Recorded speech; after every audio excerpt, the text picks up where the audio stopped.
আমার জীবনের ছোট্ট একটা শখ ছিল, আমার ছোট্ট একটা বাগান হবে যেখানে হচ্ছে আমি সব সময় নিজের হাতে করে আমার গাছগুলোর যত্ন করব। ফাইনালি আপনাদের দোয়াতে আমার ইচ্ছেটা আজকে হচ্ছে পূরণ হতে যাচ্ছে। হ্যালো এভরিওয়ান, আসসালামু আলাইকুম, কেমন আছেন সবাই? অনেকদিন পর নতুন একটি ব্লগ নিয়ে আপনাদের সাথে হচ্ছে চলে আসলাম আমি, কারণ হচ্ছে একটু অসুস্থ ছিলাম আর একটু ব্যস্ততার জন্য রেগুলারই ব্লগ হচ্ছে দিতে পারিনি, আপনাদের সাথে শেয়ারও করতে পারিনি আমি। তো যাই হোক, এখন হচ্ছে আমরা চলে যাব জাতীয় বৃক্ষ মেলার উদ্দেশ্যে। যেহেতু আমার বাসার পাশেই, তাই ভাবলাম একটু বিকাল চলে যাই, যেহেতু অনেক গরম পড়তেছে, তাই বিকাল বেলায় হচ্ছে চলে আসলাম। তো এই তো এখন হচ্ছে আমরা চলে আসছি, এটা হচ্ছে পুরাতন বাণিজ্য মেলার মাঠ। তো এই মাঠে হচ্ছে বৃক্ষ মেলাটা হইতেছে। তো এটা হচ্ছে 5 তারিখ থেকে শুরু হয়েছে, আজকে হচ্ছে 8 তারিখ। তো দেখেন আজকের ওয়েদারটা কিন্তু অনেক সুন্দর। আপনাদের ভাই হচ্ছে সামনে যাইতেছে আর আমি পিছন থেকে হচ্ছে ভিডিও করতেছি। আকাশটা আমার কাছে অনেক ভালো লাগছিল।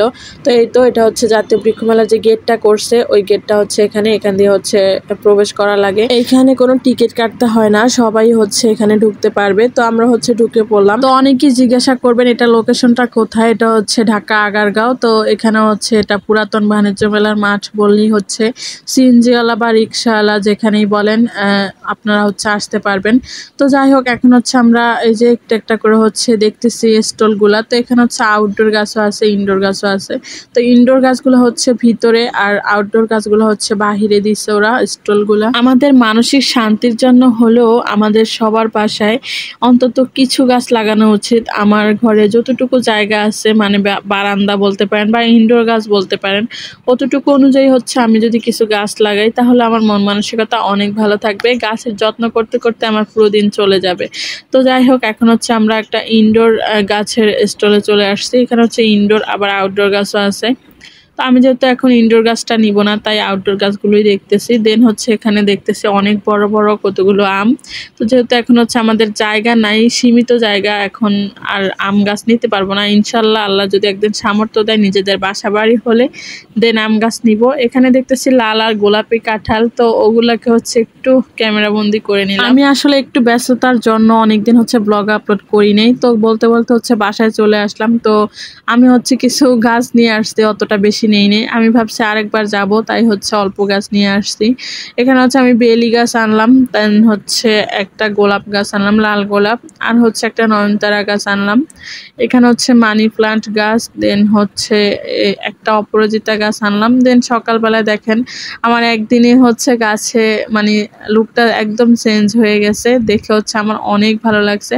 আর একটা ফুলও কিন্তু ফুটে গেছে, আর এই ফুল ফোটাটা দেখে কিন্তু অনেক আনন্দ লাগতেছে যে আমি গাছটা আনার সাথে সাথে একটা ফুল দিছে। এর থেকে আনন্দ মনে হয় আর কোনো কিছুই হয় না। আমি কিন্তু একটা ছোট্ট বোম্বাই মরিচ গাছও এনেছিলাম, কারণ ওটা একদম ছোট আর বাকি সবগুলো গাছ কিন্তু অনেক বড় বড় গাছ। তো ইচ্ছে করে আনছি ছোট গাছ। আমার হচ্ছে অনেক ইচ্ছা ছোট থেকে একটা গাছ গ্রো করলে কিরকম হয় সেটা দেখার জন্য আর কি আনলাম। তো এরপর হচ্ছে একটা গ্রিন লিফ গাছ আনলাম। তো যাই হোক, এরপর হচ্ছে দেখেন বিকালবেলা হচ্ছে একটু ভিডিও করতেছি, দেখতেছি যে সুন্দর বাতাসে আমার গাছগুলো একদম নাড়াচড়া করতেছে, মানে বাতাসে দোল খাচ্ছে বলতে পারেন। আর আমি হচ্ছে এখন গাছগুলোতে স্প্রে করে দিতেছি। তো আমার সব থেকে এই যে এই মানি প্ল্যান্ট গাছটা ভালো লাগছে, দেখতে খুব ভালো লাগে। এগুলো হচ্ছে ইনডোরও লাগানো যায়, আউটডোরও লাগানো যায়। বিশেষ করে হচ্ছে আমাদের বারান্দাতেই ভালো বেশি লাগে সব গাছই।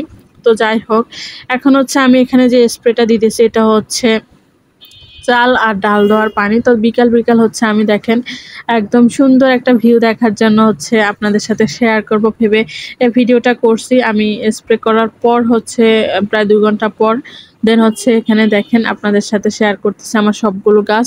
তো আমার গাছগুলো আপনাদের কার কার ভালো লাগছে অবশ্যই কমেন্টস করে জানাবেন। আর আপনাদের যাদের হচ্ছে ডিপ্রেশনে আছেন তারা অবশ্যই আমার মতো এরকম মানে অল্প কিছু গাছ লাগিয়ে দেখতে পারেন। আপনার যখন ভালো লাগবে দেখবেন যে আপনার আরও গাছ কিনতে ইচ্ছে করবে, আপনার ইচ্ছে করবে পুরো বাসাটাকে আপনি একটা বাগান বানিয়ে ফেলার। তো যাই হোক, এই যে এখানে হচ্ছে আমার গাছে এই যে গোলাপ ফুটে আছে, বেলি ফুটে আছে, নয়নতারা ফুটে আছে। এগুলো দেখলে কিন্তু মনে একটা অসাধারণ একটা শান্তি যা ফিল হয় আর কি। তো যাই হোক, আমি হচ্ছে এখানে এখন বসে পড়লাম, বসে একটু বাতাস খাইতেছি আর এই যে বেলি ফুলের যে সুন্দর গ্রান সেটা উপভোগ করতেছি আর আপনাদের সাথে একটু একটু করে ভিডিও শেয়ার করতেছি। তো গাছ কেনার পর হচ্ছে আমার আর কোনো কাজই ভালো লাগে না। আমার ইচ্ছা করতেছে সারাদিন আমি গাছের পিছনেই লেগে থাকি। প্রায় সময় হচ্ছে এখন আমার এখানে বসে থাকা হয়। তো এখন হচ্ছে আমি গাছগুলোকে ভালো করে রেডি করতে পারিনি। এখনো মাটি আনা লাগবে, দেন হচ্ছে টব আনা লাগবে, দেন হচ্ছে মাটিগুলা প্রস্তুত করে আমি হচ্ছে টবে এটাকে প্রতিস্থাপন করব। তো যাই হোক, আমি আরেকবার হচ্ছে স্প্রে করে দিলাম, যেহেতু নতুন আনলাম গাছগুলোকে একটু বেশি স্প্রে করতে হয়, পানি দেওয়া লাগে। আর আমাদের বাঙালিদের কিন্তু নতুন নতুন সব জিনিসে একটু যত্নটা বেশি হয়, যেটা হচ্ছে এখন আমি করতেছি। তো এটা হচ্ছে রাতের ভিউ, রাতের হচ্ছে বাতাসে আমার বেলি ফুলটাও দোল খাইতেছে, যেটা দেখতে অসম্ভব সুন্দর লাগতেছে। আর আমিও হচ্ছে একটু ক্যামেরা বন্দি করে রাখলাম, যখন এই গাছগুলো বড় হবে তখন আমি এগুলোর সাথে মিলিয়ে দেখবো আর স্মৃতিগুলো আমার মনে রাখবো। আর এটা হচ্ছে গ্রিন লিফ আর মানি প্লান্টের রাতের দৃশ্য। তো আপনাদের ভাই আসার সময় হচ্ছে আমার জন্য একটা দই নিয়ে আসছে, মিষ্টি দই, যেটা খেতে খেতে হচ্ছে আমি বেলি ফুলের গ্রানটা ফিল করতেছি। আর আপনাদের থেকেও বিদায় নেওয়ার সময় আমার হয়ে গেছে। আল্লাহ হাফেজ, ভালো থাকবেন সবাই।